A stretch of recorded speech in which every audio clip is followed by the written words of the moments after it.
Assalamualaikum warahmatullahi wabarakatuh. Salam guru penggerak. Halo Bapak Ibu guru hebat. Saya Nur Azizah, calon guru penggerak angkatan 8 dari SD Negeri 36 Kabupaten Rejang Lebong, Provinsi Bengkulu. Video ini berisi demonstrasi kontekstual modul 1.1 strategi dalam mewujudkan pemikiran Ki Hajar Dewantara mengenai pendidikan. Menurut Ki Hajar Dewantara, tujuan pendidikan adalah menuntun segala kekuatan kodrat yang dimiliki anak agar ia mampu mencapai keselamatan dan kebahagiaan yang setinggi-tingginya baik sebagai seorang manusia maupun sebagai anggota masyarakat. Salah satu indikator keberhasilan terwujudnya Merdeka Belajar adalah proses pendidikan yang berpihak pada murid. Sehingga tugas guru adalah menuntun murid sesuai dengan kodratnya, baik kodrat alam maupun kodrat zaman. Guru pun harus memahami tujuan pembelajaran yang akan dicapai. Hal ini agar terwujudnya cita-cita merdeka belajar demi terbentuknya sumber daya manusia Indonesia yang unggul dan berkarakter. Bagaimana maksud pendidikan yang berpihak pada murid menurut Ki Hajar Dewantara? Pendidikan yang berpihak pada murid merupakan pendidikan yang menitik beratkan peserta didik sebagai prioritas utama yang harus dilayani.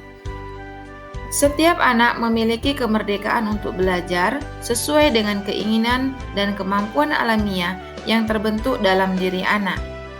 Menurut Ki Hajar Dewantara, manusia yang merdeka merupakan manusia yang hidupnya tidak tergantung kepada orang lain, baik secara lahir maupun batin, akan tetapi bersandar atas kekuatannya sendiri.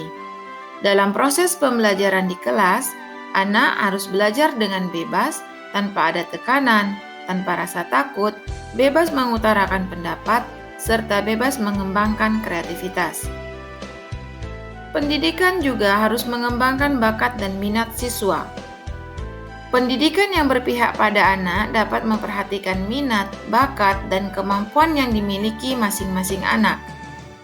Bakat dan kemampuan adalah bawaan dari lahir, sedangkan minat terbentuk selama proses tumbuh kembang anak. Bakat yang dimaksud tidak selalu berhubungan dengan akademis maupun kognitif, namun bisa berhubungan dengan hal-hal yang bersifat sosial, seperti berkomunikasi, seni, dan sebagainya. Dalam pembelajaran, guru hendaknya melakukan asesmen diagnostik untuk dapat lebih mengenal karakteristik anak dan mengembangkan potensi berdasarkan bakat dan minat anak.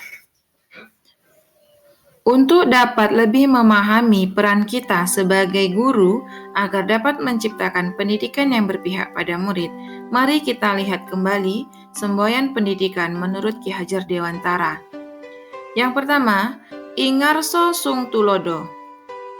Guru hendaknya menjadi contoh, teladan yang baik bagi anak didiknya. Ingmadya Mangun Karso. Guru hendaknya dapat membangkitkan semangat atau kemauan yang ada dalam diri murid. Tutwuri Handayani. Guru hendaknya senantiasa memberikan dorongan atau motivasi kepada anak didiknya. Untuk dapat mengimplementasikan pemikiran Ki Hajar Dewantara tersebut, guru hendaknya memulai dari diri sendiri, mempraktikkan di kelas yang diampu, selanjutnya mengembangkannya di lingkungan sekolah.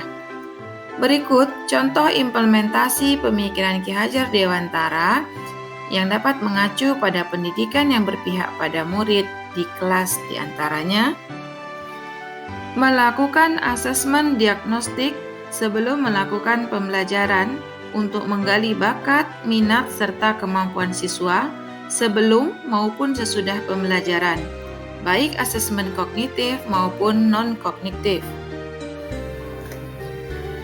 Memberikan waktu yang cukup kepada anak untuk mengeksplor pengetahuannya tentang materi menggunakan berbagai sumber sebagai sumber belajar.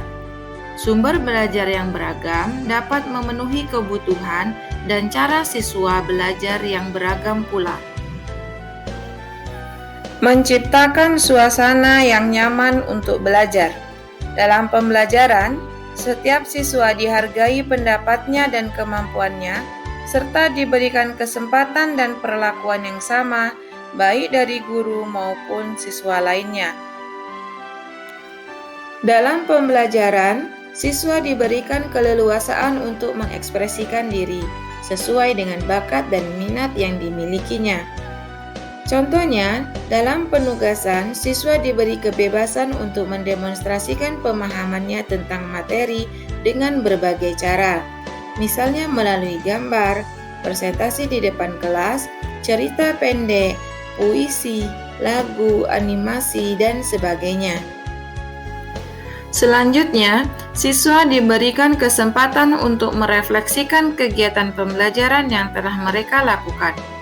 Refleksi berguna untuk melatih siswa mengekspresikan diri secara mandiri, memberikan kesan mereka terhadap pembelajaran, serta mengungkapkan harapan terhadap pembelajaran selanjutnya.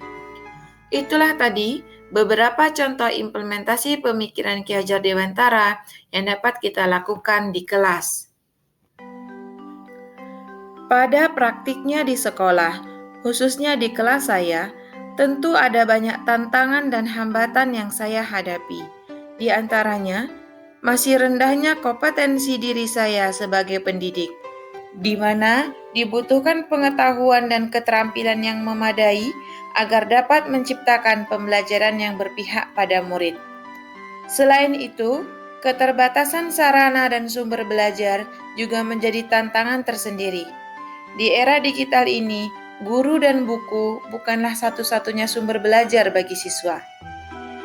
Hambatan selanjutnya adalah kurangnya komunikasi dan kolaborasi antar sesama guru, kepala sekolah, dan pihak terkait lainnya.